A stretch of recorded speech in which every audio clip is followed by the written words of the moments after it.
Ginebra considers Miles Powell as replacement import for Justin Brownlee.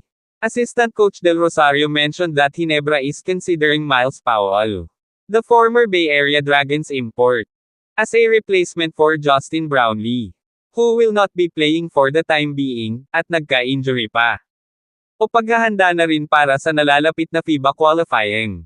Pero kung ako ang tatanungin, mas okay na si Brownlee na lang dahil malaking adjustment na naman para kay coach team dahil nasa playoffs na nga sila. At kung cramps lang talaga ang nangyari ka JB, walang katotohanan ang kumakalat na balitang ito tungkol kay Miles Powell na nakalaban ng Ginebra sa finals na koponan ng Bay Area Dragons. Ngunit kung seryoso ang injury ni JB, mapipilitin nga silang humanap ng magiging pansamantalang kapalit ni Brownlee. Dito natin mapapatunuyan kung kukunin nga ng Ginebra si Miles Powell. At Jepeth Aguilar na bungian ng ngipin sa tumamang siko ni Semered. Jepeth lost his teeth after hit by Semered. He lost a couple of teeth. Him coming back and playing. He could have Saturday out and not come back. But he wanted to come back and play in the fourth quarter. Got to give him a lot of props for that because it wasn't an easy thing to come back from.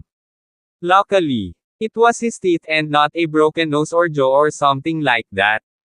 It's something that the dentist can repair. Pahayag ni Coach Tim sa interview.